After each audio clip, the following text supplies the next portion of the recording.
চারিদিকে পাকা আমের ছড়াছড়ি, আর তাই আজকে আমি দারুণ একটা মজাদার জিনিস বানাচ্ছি, পাকা আমের জেলি, যেটা কিনা রুটি, পাউরুটি, পরোটা সব কিছুর সাথে জমে যায়। ঘরে বানানো মজাদার এই আমের জেলি একবার খেলে ভুলতেই পারবেন না। গাছ থেকে তুলে আনা টাটকা এই পাকা আমগুলো ভালোভাবে ধুয়ে নিয়েছি। এবার এগুলোকে এভাবে কেটে কিউব করে কেটে নিয়েছি। এখন এগুলোকে আমি একটি চামচের সাহায্যে সবগুলো বের করে নিলাম। এখন একটি ব্লেন্ডার জারের মধ্যে সবগুলো আমের কিউব দিয়ে দিচ্ছি, দিয়ে খুব ভালোভাবে ব্লেন্ড করে নিয়েছি। এবার একটি স্ট্রেনারে সবগুলো আমের পিউরি দিয়ে এগুলোকে স্ট্রেন করে নিয়েছি, যাতে কোনো আঁশ না থাকে। এইভাবে আমি পেয়েছি মোট 3 কাপ আমের পিউরি। এবার এতে দিয়ে দিয়েছি 1.5 কাপ চিনি, ভালোভাবে মিশিয়ে নিচ্ছি। চুলার ফ্লেমটা অন করে মিডিয়াম ফ্লেমে আমের পিউরিটা অনবরত নেড়েচেড়ে জাল করে নিব। এইভাবে নেড়েচেড়ে জাল করতে থাকবো। নাড়তে নাড়তে যখন দেখবেন এরকম ঘন হয়ে এসেছে, ঠিক এই সময় দিয়ে দিয়েছি 1 টেবিল চামচ লেবুর রস।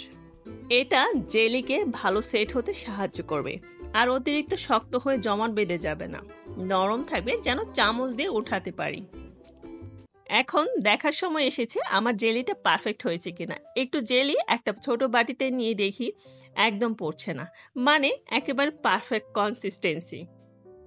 চুলা বন্ধ করে নামিয়ে ঠান্ডা করে নিচ্ছি এবং নাড়তে থাকছি যেন জমাট বেঁধে না যায়। একটু ঠান্ডা হলে তারপর বয়ামে ভরে নিতে হবে। জেলিটা যখন মোটামুটি ঠান্ডা হয়ে গিয়েছে, এখন আমি এটাকে কিছুটা গরম থাকা অবস্থায় একটি কাঁচের জারের মধ্যে ভরে নিচ্ছি। তারপর ফ্যানের নিচে ঠান্ডা করে নিতে হবে, ফ্রিজে রাখার কোনো দরকার নেই। যখন পুরোপুরি ঠান্ডা হয়ে যাবে তারপর নর্মাল ফ্রিজে রেখে খেতে পারবেন। দেখুন আমার জেলিটা একদম জ্যামের মতো হয়েছে, নরম ঝকঝকে আর একদম পড়ছে না। চলুন এবার একটা ব্রেডে মাখিয়ে দেখাই কেমন হয়েছে। ওফ, চোখে না দেখলে বিশ্বাস করবেন না কতটা টেস্টি। রেসিপিটি যদি ভালো লেগে থাকে তাহলে একটা লাইক আর কমেন্ট করে জানান আপনারা কি দিয়ে খেতে পছন্দ করেন, রুটি, পাউরুটি না পরোটা। আর হ্যাঁ, এই আমের জেলি একবার বানিয়ে রাখলে পুরো গরমকাল কাটিয়ে দিতে পারবেন।